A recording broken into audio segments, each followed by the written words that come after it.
ഇന്നത്തെ ഈ മഹത്തായ ചടങ്ങിന്റെ അധ്യക്ഷ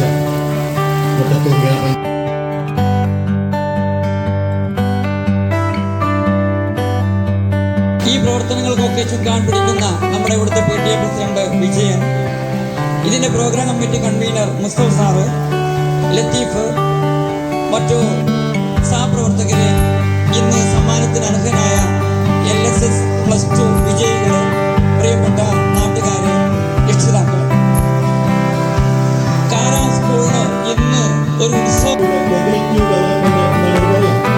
ബൗദ്ധികമായ എല്ലാ വികാസത്തിനുള്ള സാധ്യതയും അടച്ചുകൊണ്ട് കേവലമായ എഴുത്തിലേക്ക് കായലിലേക്ക് കുട്ടിയെ പിടിച്ചെടുക്കുന്ന അവസ്ഥ, അതിനെ മറികടക്കുന്നതിന് വേണ്ടി ലോകോത്തരമായി തന്നെ ഉള്ള പ്രീ പ്രൈമറി പ്രീ സ്കൂൾ വിദ്യാഭ്യാസ സങ്കല്പത്തെ കേരളത്തിൽ സാധ്യതമാക്കുക എന്ന ഉദ്ദേശത്തോടു കൂടിയാണ് കേരളത്തിലെ പൊതുവിദ്യാഭ്യാസ വകുപ്പ് സമഗ്രക്ഷ കേരളയിലൂടെ സ്റ്റാർസ് പദ്ധതിയിലൂടെ ഭരണകൂടാരം ഒരുക്കുന്നത്. ഇവിടെ ഒരുക്കിയിട്ടുള്ള ഇടങ്ങൾ പണി പൂർത്തിയായിട്ടുണ്ടാവുമെന്നാണ് ഞാൻ വിചാരിക്കുന്നത്. ആ ഇടങ്ങൾ നിങ്ങളൊന്ന് കയറി കാണും. പ്രീ സ്കൂൾ ടീച്ചറോട് ആ കാര്യങ്ങൾ ചോദിച്ച് മനസ്സിലാക്കണം. 13 ഇടങ്ങൾ അവിടെ ഒരുക്കിയിട്ടുണ്ട്. ഭാഷാ ഇടമുണ്ട്, ഗണിത ഇടമുണ്ട്, വരയിടമുണ്ട്, കുഞ്ഞരങ്ങ് ഉണ്ട്, ആട്ടവും പാട്ടും ഇടമുണ്ട്, ശാസ്ത്രാനുഭവത്തിലുള്ള ഇടമുണ്ട്, ഹരിതോദ്യാനം ഉണ്ട്, പഞ്ചേന്ദ്രിയ അനുഭവങ്ങൾക്കുള്ള ഇടമുണ്ട്, നിർമ്മാണ ഇടമുണ്ട്, കരകൗശല ഇടമുണ്ട്, നൂതന സാങ്കേതിക വിദ്യ ഇതോടെ കമ്പ്യൂട്ടർ പോലുള്ള സംവിധാനങ്ങൾ ഉണ്ടാകണം എന്നാണ്.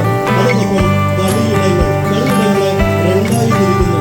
അകത്ത ഇടങ്ങളും പുറത്ത ഇടങ്ങളും, അകമ്പാതിൽ കളിയിടങ്ങളും പുറകാല കളിയിടങ്ങളും. ഇവിടെയൊക്കെ കുട്ടി യഥാർത്ഥം ചെയ്യുന്നത് പഠിക്കുക എന്നൊരു ബോധത്തോടെയല്ല, കുട്ടി കളിക്കുക എന്ന ബോധത്തോടു കൂടി ശാസ്ത്രീയത്തിൽ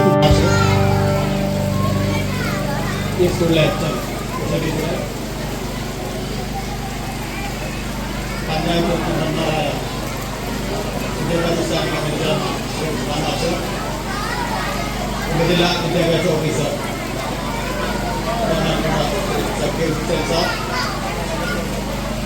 ഇപ്പൊ ലാസ്റ്റ് പാലക്കുടിച്ചത് പോണേന്റെ ഒരു സമയത്താണ് പറഞ്ഞിരുന്നത് മതിലിന്റെ ചുറ്റുമതിൽ വളർന്ന്. അപ്പൊ അതിന്റെ ചുറ്റുമതില് കണ്ടൊക്കെ വെച്ചിട്ട് അത് പണി നടന്നുകൊണ്ടിരിക്കുന്നുണ്ട്. അതേപോലെ ഇപ്പൊ ലാസ്റ്റ് ഈ ഒരു കെട്ടിടത്തിൽ ഷീറ്റും നിലം ടൈൽസ് കൂടെ ഇട്ട് കൊടുക്കാമെന്ന് പറഞ്ഞിട്ടുണ്ട്. അതിന്റെ ഫണ്ടും വെച്ചിട്ടുണ്ട്. അതും ഉടനെ തന്നെ ചെയ്യും. അതേപോലെ ഈ ഭരണകൂടാരം ഒരു ആഗ്രഹമായിരുന്നു. സുനിൽ സാറ് പറഞ്ഞു നമ്മുടെ കാരം സ്കൂളിന്റെ ഭരണകൂടാരം പ്രീ സ്കൂൾ തലത്തിലും അഡ്മിഷൻ ലഭിച്ച് ഇവിടെ പഠിക്കുന്ന കുട്ടികൾക്ക് നല്ല രീതിയിൽ ഉപയോഗപ്പെടുത്താൻ വേണ്ടി കഴിയട്ടെ.